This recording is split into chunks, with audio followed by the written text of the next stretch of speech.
warahmatullahi wabarakatuh.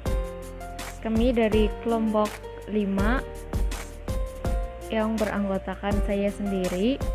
Yang kedua ada Laila Nur Mahfudah, dan yang ketiga ada Siti Nur Hidayah.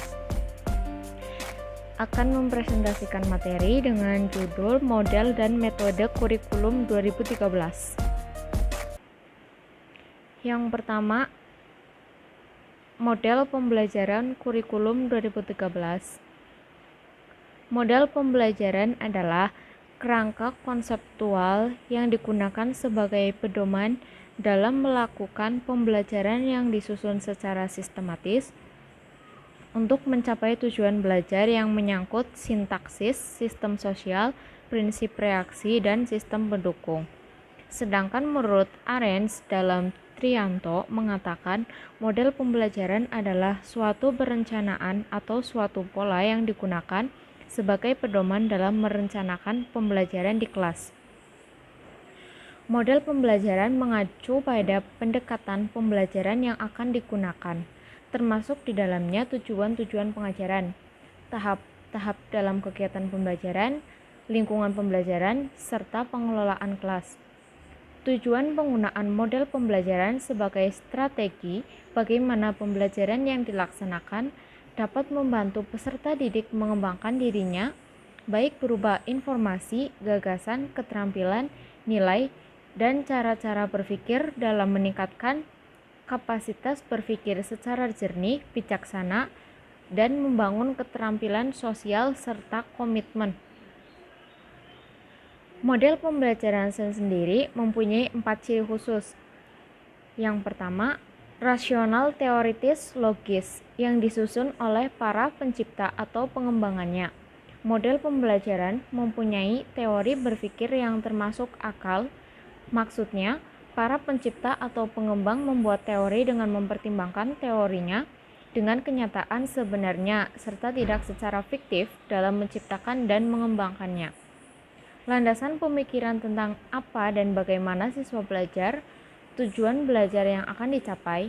Model pembelajaran mempunyai tujuan yang jelas tentang apa yang akan dicapai, termasuk di dalamnya apa dan bagaimana siswa belajar dengan baik, serta cara memecahkan suatu permasalahan pembelajaran. Yang ketiga, tingkah laku mengajar yang diperlukan agar model tersebut dapat dilaksanakan dengan berhasil. Dan yang terakhir, lingkungan belajar yang diperlukan agar tujuan pembelajaran itu dapat tercapai. Tidak semua model pembelajaran tepat digunakan untuk semua KD atau materi pembelajaran. Model pembelajaran tertentu hanya tepat digunakan untuk materi pembelajaran tertentu.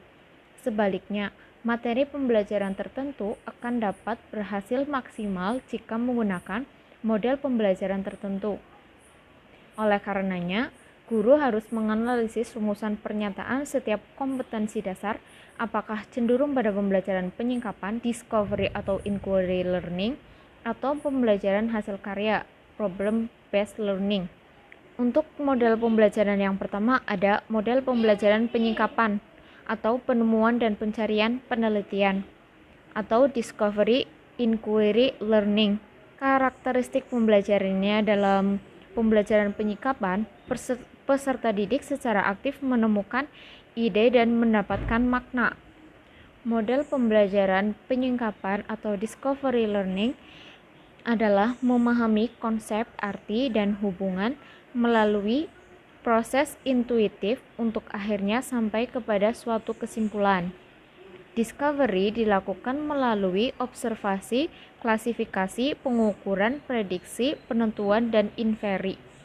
Proses tersebut disebut cognitive process, sedangkan discovery itu sendiri adalah the mental process of assimilating concept and principle of the mind. Selanjutnya ada tahapan model atau discovery learning. Pembelajaran rangsangan, yang kedua pernyataan atau identifikasi masalah, yang ketiga ada pengumpulan data atau data collection serta pembuktian, dan yang terakhir ada menarik kesimpulan atau generalisasi. Tahapan model inquiry learning terbimbing. Model pembelajaran yang dirancang membawa peserta didik dalam proses penelitian melalui penyelidikan dan penjelasan dalam setting waktu yang singkat. Model pembelajaran inquiry merupakan kegiatan pembelajaran yang melibatkan secara maksimal seluruh kemampuan siswa untuk mencari dan menyelidiki sesuatu secara sistematis, kritis, dan logis, sehingga mereka dapat merumuskan sendiri temuannya. Yang pertama ada orientasi masalah, selanjutnya pengumpulan data dan verifikasi, yang ketiga pengumpulan data dan eksperimen, yang keempat pengorganisasian dan formulasi eksplanasi, dan yang terakhir ada analisis proses inquiry. Selanjutnya akan dijelaskan oleh rekan saya. Oke, selanjutnya yaitu model pembelajaran yang kedua, yaitu model pembelajaran Problem Based Learning atau PBL, atau bisa kita sebut dengan model pembelajaran berbasis masalah. Yaitu di sini model pembelajaran berbasis masalah memiliki karakteristik peserta didik secara aktif memecahkan masalah konstektual. Nah, di sini juga ada komponennya, yaitu pertama identifikasi dan merumuskan masalah, kemudian menyusun rancangan penyelesaian masalah, yang ketiga ada mengumpulkan informasi, yang keempat mengolah informasi, dan yang terakhir yaitu kita dapat menyelesaikan masalah. Nah, model pembelajaran berbasis masalah ini merupakan model pembelajaran yang menggunakan berbagai kemampuan berpikir dan peserta didik secara individu maupun kelompok, serta lingkungan nyata untuk mengatasi permasalahan sehingga bermakna, relevan, dan kontekstual. Menurut Tan Onseng 2000. Kemudian, tujuan dari pembelajaran berbasis masalah ini yaitu untuk meningkatkan kemampuan dalam menerapkan konsep-konsep pada permasalahan baru atau nyata. Kemudian pengintegrasian konsep High Order Thinking Skill atau HOTS, kemudian keinginan dalam belajar, dan mengarahkan belajar diri sendiri serta keterampilan. Kemudian di sini ada tahapan model Problem Based Learning. Yang pertama yaitu mengidentifikasi masalah. Jadi diidentifikasi apa masalahnya. Kemudian menetapkan masalah melalui berpikir tentang masalah dan menyeleksi informasi-informasi yang relevan. Kemudian, mengembangkan solusi melalui pengidentifikasian alternatif, tukar pikiran, dan mengecek perbedaan pandang. Kemudian, selanjutnya ada melakukan tindakan strategis dan melihat ulang serta mengevaluasi pengaruh-pengaruh dari solusi yang dilakukan. Nah, kemudian di sini juga ada tahapan model problem solving learning jenis troubleshooting. Yang pertama yaitu merumuskan uraian masalah. Kalau yang tadi pertama mengidentifikasi masalah, di sini yaitu merumuskan uraian masalah. Kemudian yang kedua mengembangkan kemungkinan penyebab. Jadi dikembangkan apa sih yang jadi penyebab dari masalah tersebut. Kemudian mengetes penyebab atau proses diagnosis, dan yang terakhir yaitu mengevaluasi. Jadi kita evaluasi masalah-masalah yang terjadi dan apa dari penyebab yang tadi dikembangkan. Kemudian model pembelajaran yang selanjutnya yaitu model pembelajaran project based learning. Nah, model pembelajaran ini memiliki karakteristik yaitu peserta didik secara aktif menyelesaikan suatu proyek. Nah, di sini penyelesaiannya itu memerlukan waktu penyelesaian yang relatif lama. Nah, di sini juga ada komponennya, yaitu yang pertama, identifikasi dari dan merumuskan proyek, kemudian menyusun rancangan penyelesaian proyek, mengumpulkan informasi, mengolah informasi, dan yang terakhir yaitu menyusun laporan. Nah, model pembelajaran project based learning ini merupakan pembelajaran dengan menggunakan proyek nyata dalam kehidupan yang didasarkan pada motivasi tinggi, pertanyaan menantang, tugas-tugas atau permasalahan untuk membentuk penguasaan kompetensi yang dilakukan secara kerjasama dalam upaya memecahkan masalah.